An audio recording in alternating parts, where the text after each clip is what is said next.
From the macabre minds of Laughing Devil Production comes another story from the Nightshade Diary. You know what that means. Check under the bed and make sure no one or nothing is there. Is the closet door securely shut? Then leave your disbelief behind, amp up your imagination, and hang on tight for another ride into terror and mystery. And like all good horror stories, just imagine it's a dark and stormy night. And remember, screaming like a little girl is permitted.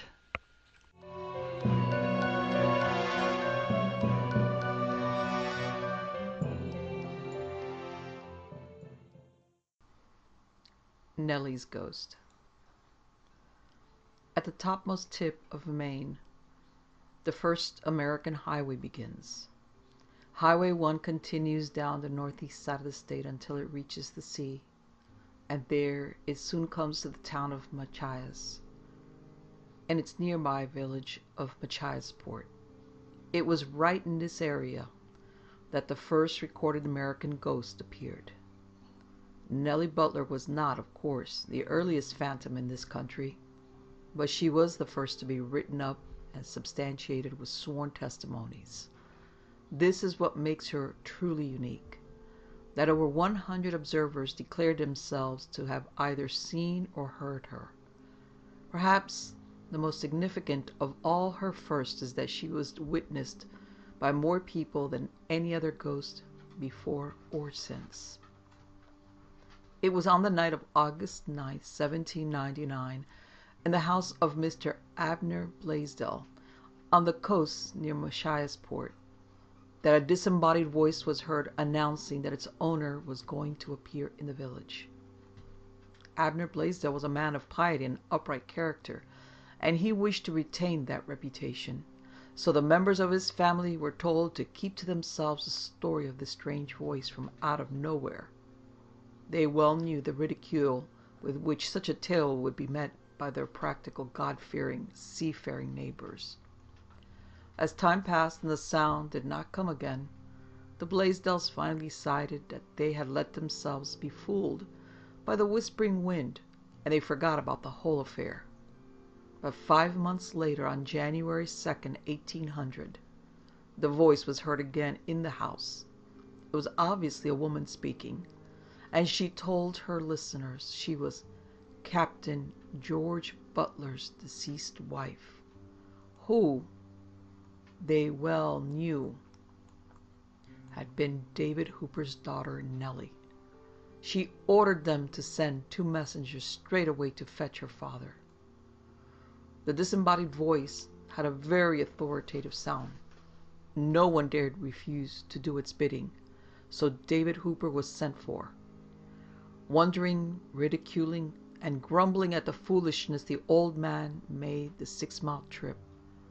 But when he heard the very tone and manner of his daughter's voice speaking to him, he became convinced that he was actually listening to her departed spirit.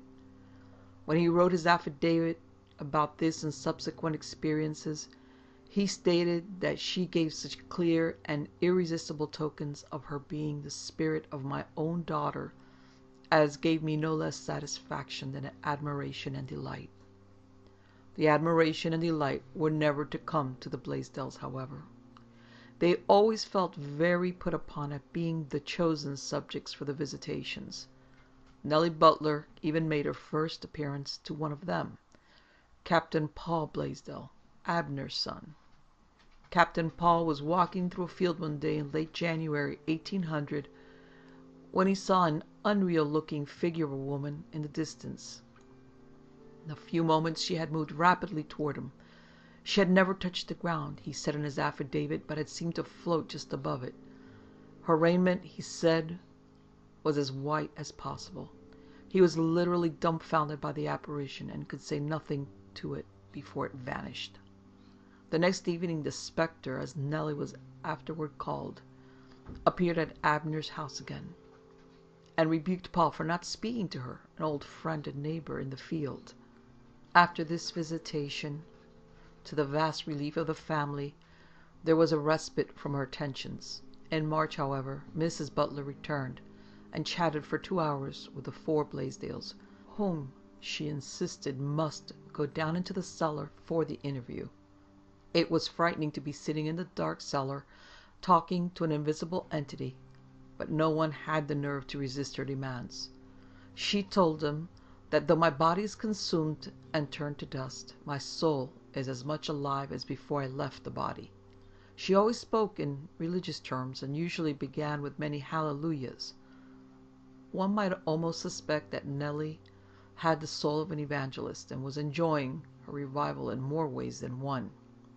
A whole month passed before she came again, but in May she was back for 6 one-night stands.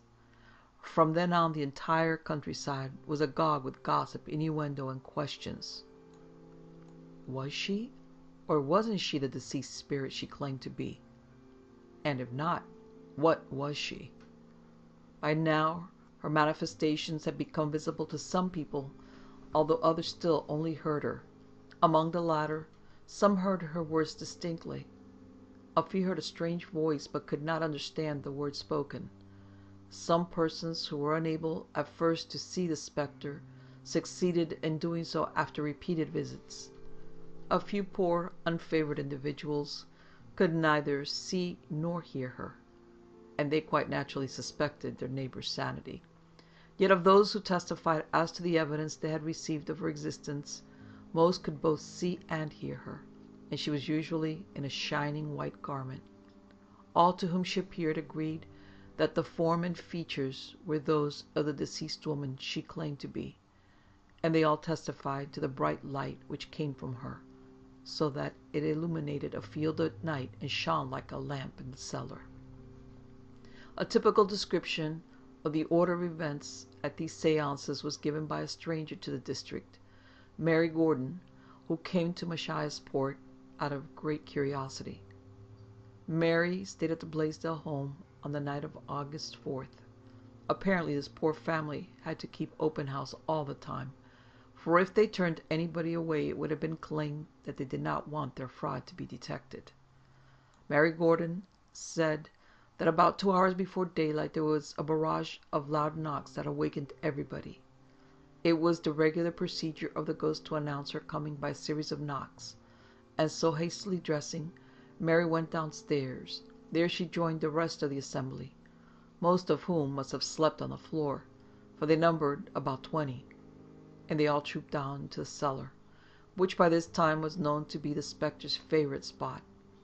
Then, writes Mary, I heard such a voice speaking to us as I never heard before nor since. It was shrill, but mild and pleasant. Mr. Blaisdell, in addressing the voice, said that several persons, of whom I was one, had come from a distance to obtain satisfaction, and desired that she would tell us who she was, and the design of her coming. She answered, I was once N.H., and after I was married I was N.B. After much conversation upon the design of her coming, she appeared to us. At first the apparition was a mere mass of light, then grew into personal form about as tall as myself.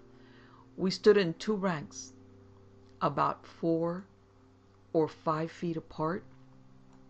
Between these ranks she slowly passed and repassed, so that any of us could have handled her. When she passed by me, her nearness was that of contact, so that if there had been a substance, I should have certainly felt it. The glow of the apparition had a constant tremulous motion. At last the personal form became shapeless, expanded every way, and then vanished in a moment. Everyone at the Blaisdells was at first so frightened of the spectre that the children had moved their beds into their parents' room. Nelly did not like to be an object of fear, and that may be why she usually held her meetings in the cellar, away from the family rooms. A medium would say that the cellar made an excellent seance room because the power to manifest could be built up more strongly in a confined dark space. Whatever her reason, Mrs. Butler tried to pacify the Blaisdell children. She said, Be not afraid. You need not be. I never hurt you, did I? And I shall not hurt you now. Put your things in place. And so the children took her at her word and moved back into their own room, and it is true she never did anything to harm them. In the area at this time lived a most deserving minister, Abraham Cummings. He was a well-educated man, a graduate of Brown University, but he was also unworldly enough never to worry about food, shelter, or raiment. Apparently his faith was justified, because in 1793, when he had been a supply pastor for a Congregational church in Bath, Maine, his parishioners had presented him with a sailboat. From then on he conducted most of his ministry from his boat, cruising along the coast and going ashore to preach in the small settlements among the islands and on the mainland. When he reached Machias, he heard about the famous spectre, and he was shocked, badly shocked. Those congregations were simple folk. He had certainly thought they were of a higher intellectual level than to take such ungodly supernatural stories seriously. He contemplated giving them a resounding sermon on the fallacies of blind superstition. During June, while he was in Machias Port, there were no reports of visits from the spectre, and the Reverend Mr. Cummings credited his presence with keeping the irrational element of his flock in line. Then one evening in July, some excited people ran to him saying that the spectre had returned.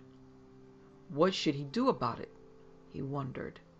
He paced the floor for a time, trying to decide how to best to cope with the situation. Finally, his curiosity got the better of him. He left his home and walked out to see for himself. Crossing the open field in front of his house, the preacher noticed a slight knoll or rise in the ground about 200 feet ahead of him. There he could see a group of white rocks in the slopes, showing dimly against the dark turf. Probably something such as that is all the ghosts amount to, he thought, as he kept walking towards the knoll. But when he looked up 2 or 3 minutes later, his jaw dropped perceptibly. One of those white rocks had risen off the ground and was now taking the shape of a globe of light with a rosy tinge.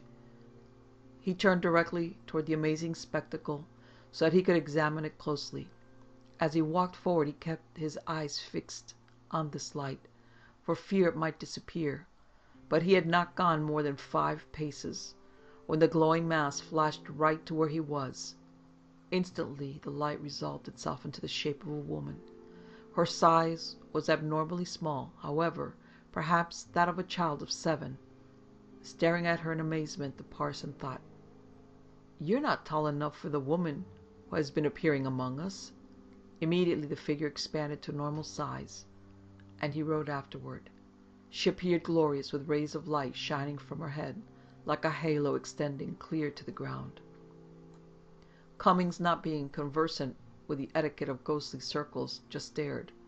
He seemed to remember having read somewhere that if one ever met an apparition, he must let it speak first, so he politely kept silent. All the while, as he gazed at the vision, he was filled with 2 strangely conflicting emotions. One, he says, was genuine fright. But, he adds in his account of his experience, my fear was connected with ineffable pleasure. In another moment the spectre was gone, but the influence of that radiant apparition never left the Reverend Mr. Cummings for the rest of his life. After that, he says, all mundane things seemed dull and commonplace, and of no real value. Gone now was his amused contempt for the ignorant yokels who had been taken in by ghost stories. He had seen for himself. He believed, and he was the kind of man who would try to do something about it. From that time forward he investigated every instance of the spectre's appearance, about which he heard, and talked with every witness. He it was who later published the account of all the strange happenings, accompanied by the testimony of every beholder he could contact. An edition of his pamphlet that is still in existence, a copy of it is at Brown University, was published in Bath in 1826, the year before Abraham Cummings' death. Another edition was issued in Portland in 1859, and of it there are 3 copies extant. Unfortunately, Cummings told his story very badly in these pamphlets. He may have been brilliant in the pulpit, but on paper he is tedious and dull, wasting many pages in theological argument to prove that ghostly communications are not contrary to Holy Writ. Cummings was no journalist. He tantalized rather than reported, managing, when he finally got to the plot of his story, to leave out even an important detail as the location of the events. He supposed that everyone knew where it had happened. After all, by the time Cummings wrote up the case, the spectre had been the cause célèbre of the Maine coast for 26 years. It is only incidentally that one learns the full names of the main characters in Cummings' pamphlet. You have to figure out from the affidavits, for instance, which Blaisdell was Nelly's host. Everyone testifying to the apparition was extremely reluctant to mention first names. Even the ghost is called N. Butler, or N.B., all the way through, and it is only Mary Bragdon, the next to last witness in the book, who states that the spirit told us she was once Nelly Butler. Abraham Cummings said his desire was to present to the public a complete, satisfactory analysis of this whole mystery, and he does anything else but that. Still, his motives were good. His effort was made primarily because of the unfortunate charges that had been laid against the Blaisdells, and he wished his evidence to exonerate them of the persistent implications of fraud, which arose largely from the fact that the spectre had given orders for her husband, Captain George Butler, to marry one of Abner Blaisdell's daughters, Lydia. Lydia and George had been eyeing one another favorably for some time previously, and maybe Nelly thought she would help a good cause along, which just goes to show that death does not give one infallibility, or perhaps that even a ghostly finger in the pie can be one too many. Abner Blaisdell was determined that the match should not take place, and as soon as the spectre started pushing it, so was Lydia. "No, sir," she protested indignantly, if tearfully, "I will not do it." "Why not?" asked Captain Butler with a man's innocence in such matters. "I will not marry a man who has been scared into proposing by a ghost. And that's all there is to it," Lydia was adamant at the time. Captain Butler was not at first too insistent. He could hardly have been eager to indulge in the intimacies of the bedchamber with a new wife while his old wife was still so obviously hovering about, and so interested in his affairs. And yet, why should he let a former spouse's espousal of his cause keep him from his happiness? And so at length, as Cummings says, Captain Butler's unreserved and honorable confession and his renewed assurances that his own will was his as well as that of his deceased wife did with the words of the spectre prevail. When the marriage plans were made public, the gossip started in earnest. Lydia was obviously somehow dressing up and appearing as a spectre, and using a sounding board of some kind to produce the voices, all just in order to get a husband. The girl gave up. Worn out by unjust reproaches abroad and these vexations at home, Abraham Cummings writes, she at last told Captain Butler, offering him a golden token of her constant affection, that she could bear these miseries no longer, and that they must separate. He pleaded the impropriety of her conduct after such evidence that the appointment was divine. His plea was the waste of words. She dismissed him utterly and forever. This I had by the favor of Captain Butler himself. Lydia next tried to sail off in a vessel that had come into port. Bound and determined to get away, she thought she would visit relatives about 200 miles down the coast. But the miraculous voice solemnly warned her in the hearing of several witnesses that her efforts were in vain, and that her afflictions would sail with her. So once again Captain Butler was sent for, and this time he stubbornly refused to allow anybody, visible or invisible, to mess things up for him. The nuptials were celebrated shortly afterward. Oddly enough, within 24 hours of the wedding, the spectre came to Captain Butler and whispered, "Be kind to Lydia, for she will not be with you long. She will have one child and die within the year." This came to pass as predicted. 10 months afterward, Lydia gave birth to a child and died the next day. One is inclined to wonder if the first Mrs. Butler's meddling in her husband's affairs might have been more malicious than anyone realized, intended to make sure that he would marry someone who would not outlive her in his affections. But perhaps this is to malign a pure spirit. Nelly knew that from the moment of the wedding the gossip would increase, and it did. On one occasion, she told a large crowd of people that on account of her visits to this house the Blaisdell family had been subjected to cruel and wicked gossip and false accusations, and she predicted that these would grow even worse. It must be said that she did make several efforts to clear Lydia of the charges of fraud that she had been responsible for causing. Once, when she had a sizable audience in the Blaisdell cellar, the spectre ordered Lydia to go upstairs, attended by 2 women, and sit on the hearth in one of the rooms. Then the star performer carried on triumphantly in the cellar, proving that what she said could not possibly have been the work of Lydia, and a sounding board, or ventriloquism, or anything else. Another time, she had all the people assembled get up and go for a hike. They marched in a procession at her command, 2 by 2 in a solemn step, as at a funeral, trudging a matter of a couple of miles and back. The wraith herself brought up the end of the procession, marching it as the partner of the highly unwilling Lydia Butler, who had never yet been able to muster up much affection for her husband's first wife. Much to Lydia's dismay, on this occasion Nelly floated alongside her all the way. This was done apparently for one reason only, that all the people should see Nelly with Lydia and know that the two could not possibly, by any trick or fraud, be one.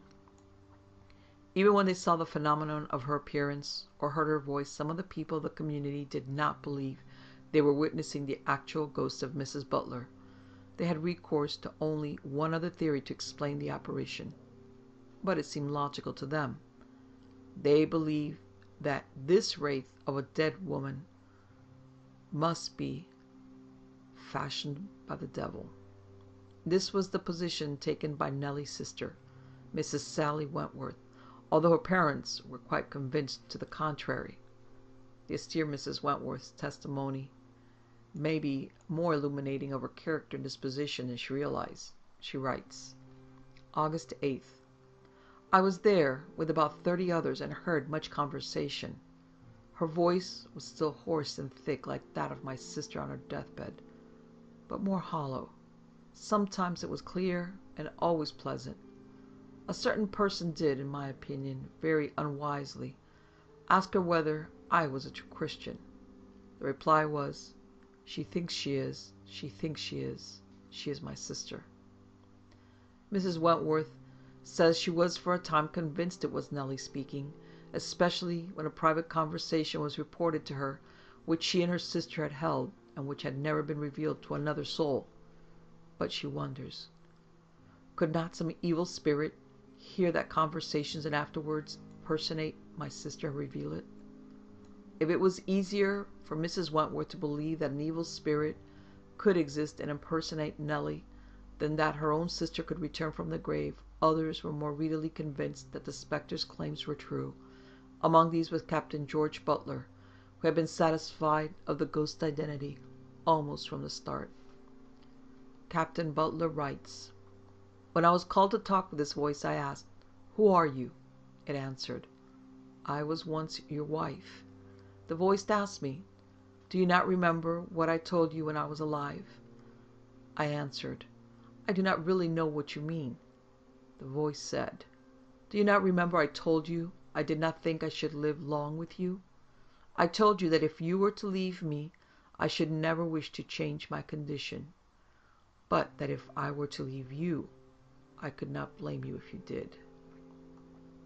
This passed between me and my first wife while she was alive, and there was no living person within hearing but she and myself, and I am sure that this was never revealed to any person, and no living person could have told it to me before the voice did. As Lydia and I stood side and side alone, a little distance from the rest of the company, She had her left arm around me and her right hand hold of the forward part of my waistcoat, her head leaning against my breast. There was something appeared to my view right before me, like a person in a winding sheet, and her arms folded under the winding sheet, and on her arm there appeared to be a very small child. By this appearance, I did not know possibly, but I might be deceived. I reached out my left hand to take hold of it. I saw my hand in the middle of it, but could feel nothing. That same evening it appeared and disappeared to me 3 times. The testimony of George Butler was corroborated by 4 other people who said that on that occasion they had seen the same thing he had described. Apparently the reason that Nelly held a baby when she appeared to her husband was because she had died in childbirth, as Lydia was also destined to do. For some strange reason, the specter insisted upon having her infant's body exhumed and reburied in another spot about 30 feet away. Cummings is at his most nebulous when he states, "There seemed no reason for doing this at the time. It was ordered about 18 months later. Its purpose was understood." He leaves his readers' curiosity forever unsatisfied on this score. Besides her orders to have certain unaccountable acts performed, the ghost of Mrs. Butler was also famous for her extrasensory perceptions. She foretold a legal suit involving the Blaisdells, evidently one growing out of the gossip over this affair, and just how it would result. Again, on one of her earliest visits, Abner Blaisdell asked her about his father, who he had heard was sick. York, Maine, where his father had lived, was 200 miles away, and news traveled slowly in those days. The specter promptly answered that his father was dead. Blaisdell later learned that his father had truly died 7 days before. Nelly was quite a ham, and she enjoyed her role and the notoriety she was receiving. She was always declaiming, besides her hallelujahs, such phrases as, "I am the voice crying in the wilderness," and "I am from above praising God and the Lamb." Some of her listeners were surprised because in life she had never been known for her devoutness. Abner Blaisdell, describing some of her Christian declarations, says, "I then spake to her myself and said, 'I never knew that you experienced a change of nature before you died, and I should be glad if you would tell me when you experienced it.' 'It was,' said she, 'when I laid upon my deathbed.'" Then she spake to her parents and reminded them of the conversation which had passed between them at that time, respecting the loss of her child. "Then it was," said she, "that I received my change." Her parents joyfully confirmed her statement. A concluding testimony, chosen from among the dozens quoted by Cummings, shows how another man who at first completely disbelieved in the phenomenon later wrote of his experiences. Mr. Paul Simpson, Jr., submits, August 9, 1800. "I was at Mr. A. Blaisdell's with many more, and heard the sound of knocking. It was addressed, and a voice answered, but I could not understand it. Several persons spoke, but received no satisfactory answer. The people generally concluded that the whole affair was some deception. Therefore they went off, and I among them. But my reflections on the singular knocking induced me to say to 2 young men, 'If you go back, I will, and find out something more if possible, for I am no more satisfied now than I was before I went to that house.' We went back. Mr. Blaisdell asked us why we returned. I told him that we had gone off with the opinion that the whole affair was a scheme contrived by his daughters, and nothing more, and I meant, if possible, to find them out. 'You must think as you please,' said he. 'I am clear, and I believe my family is.' I told him I wished to see all his family sitting in one part of the room. They complied. Then I took a candle and stood in the midst of the room.